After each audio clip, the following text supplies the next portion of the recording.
If you are a watcher of the royal family and you like secrets, you might want to sit down because this is a doozy. Meghan Markle has finally revealed why she and Prince Harry call each other M and H. The couple's statement, they're withdrawing from some of their official duties and now plan to balance their time between the United Kingdom and North America. I say welcome, Meghan and Harry. On behalf of all former rebels against the British crown, you're gonna love declaring independence. It comes with free speech and unlimited breadsticks. Stephen Colbert, the late-night titan, has delivered what might be his final, scathing takedown of the Duchess of Sussex, accusing her of faking a pregnancy, and it has come just days before CBS pulled the plug on his show. Yes, you heard that. Right, the cancellation of The Late Show has only amplified the drama, and today, we are diving deep into the wreckage of this royal feud. So grab a cup of tea or perhaps something stronger, and let us unravel this royal mess with a thorough examination of the events that have unfolded. Us dating, when everything was in code, I couldn't tell anyone who I was dating and who was keeping the secret, so I think we were just on a letter basis. I get it. In the 80s, I dated a very famous woman whose identity I will never reveal, and only ever refer to her using our secret nickname, Prime Minister Margaret Thatcher.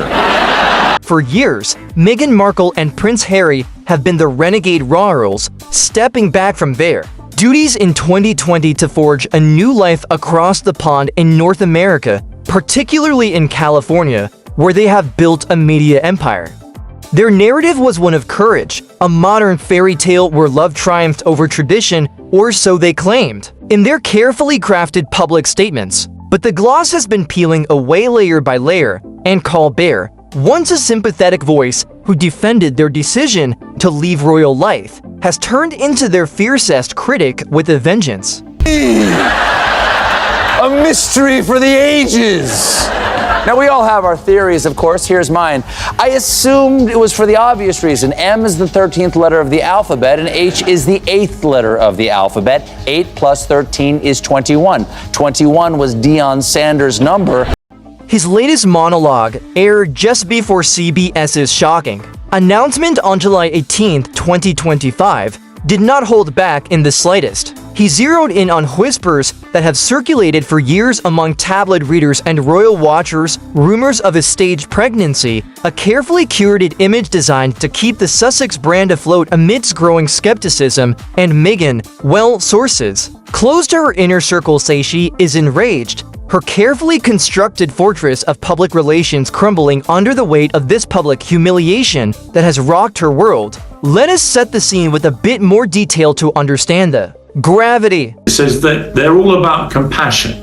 They're compassionate people. They're also all about mental health and helping people with mental health. They've been very vocal about that recently, about the perils of online trolling and the effect it has on people's mental health. And yet here we are with Vanity Fair, the Hollywood Bible, the thing that Meghan was most thrilled about getting the cover of a few years ago when she got engaged to Harry, which went down very badly with the palace at the time, I can tell you. The Sussexes have long leaned on their personal story to fuel their ambitious media empire, securing lucrative deals with Netflix for documentaries, Spotify for podcasts, and even publishing a children's book that somehow failed to capture the hearts of its intended audience. Their exit from the royal fold was framed as a noble quest for privacy and mental health advocacy. Yet every move they have made since has been a deliberate grab for the spotlight, contradicting their stated intentions. Colbert, in his now infamous segment that has become the talk of late-night television, did not just poke fun at their antics. How they light up each other's lives. Wow.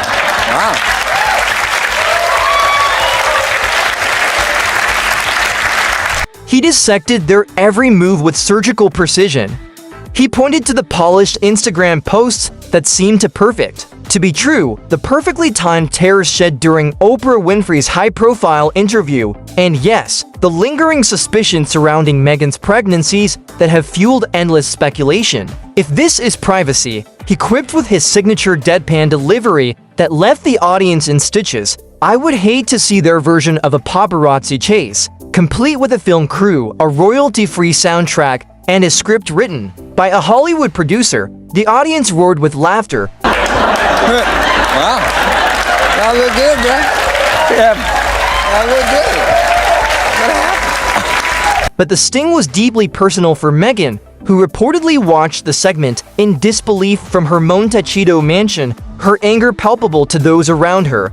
Trying to maintain some kind of future as a renegade royal couple when they're no longer part of the royal family. The royals don't talk to them. You know, the king does not talk to his own son. Now, let us talk about that cancellation in greater depth, as it adds another layer to this unfolding drama. CBS dropped the hammer on The Late Show this week, citing financial woes and declining viewership numbers as the official reason, but the timing raises more than just a few eyebrows among media analysts and royal enthusiasts alike. Just 3 days prior to the announcement, Colbert had called out Paramount, CBS's parent company, for a murky $16 million settlement with former President Donald Trump, a move that smelled like blatant bribery to many observers and sparked outrage among his loyal viewers. Senator Elizabeth Warren even weighed in with a public demand for transparency, suggesting political motivations behind the decision. It's just in, there was an interview from February that aired 2 days ago.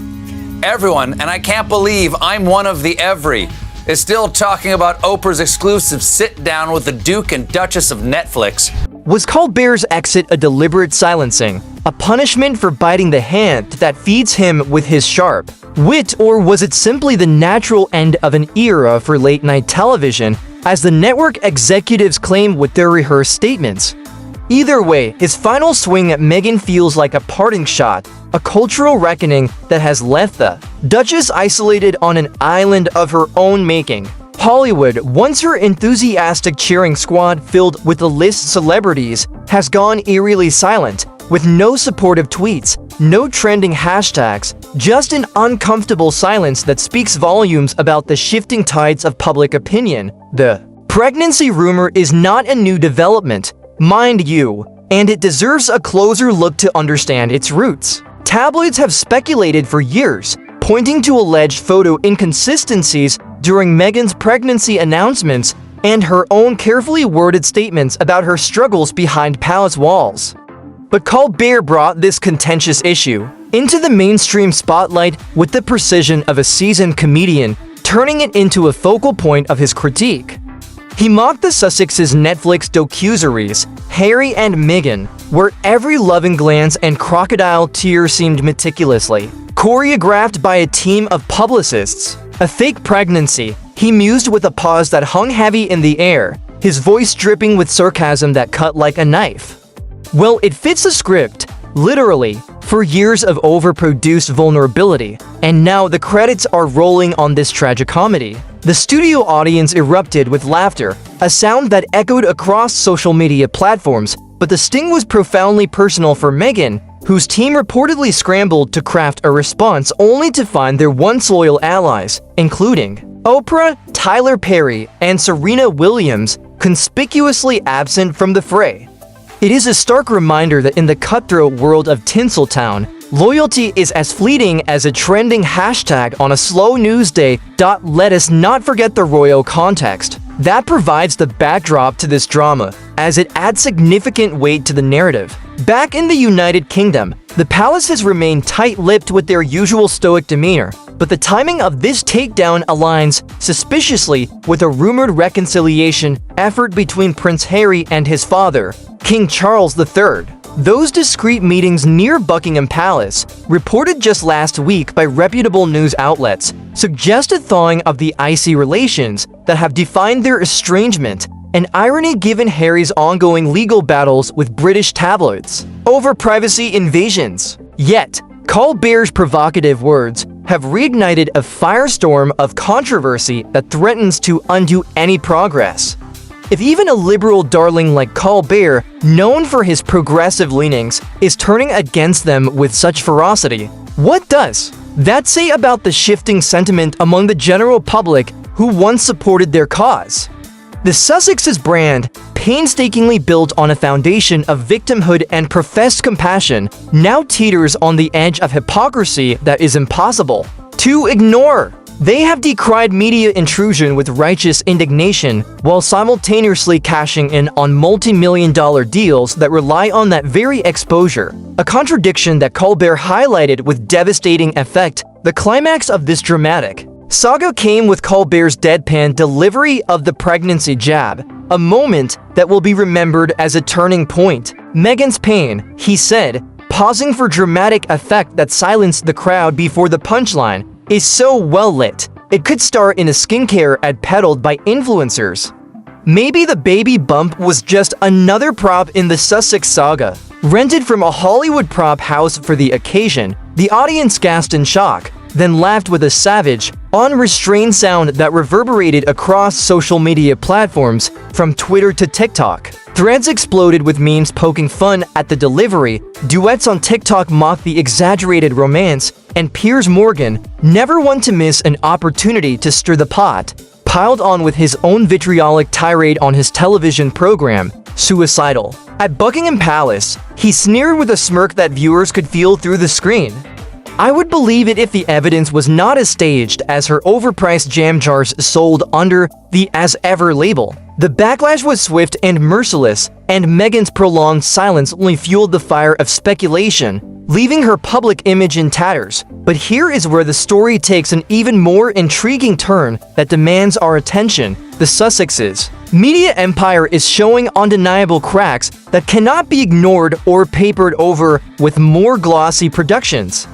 Their Spotify deal fizzled out with a whimper, with the podcast archetypes dubbed a tedious slog by critics who expected more substance than style. Netflix projects like the animated series Pearl were canned before they could even see the light of day, and as ever, their much-hyped lifestyle brand is reportedly shelving products until 2026 due to lackluster sales. Confessions of a Female founder, touted as a safe space for honest conversations, turned out to be a flop, with early listeners calling it a PR masquerade designed to re-centralize Meghan's image rather than empower others. Meghan's endless reinventions, from podcast host to lifestyle guru to jam entrepreneur, feel less like versatility and more like desperate flailing to stay relevant in a crowded market.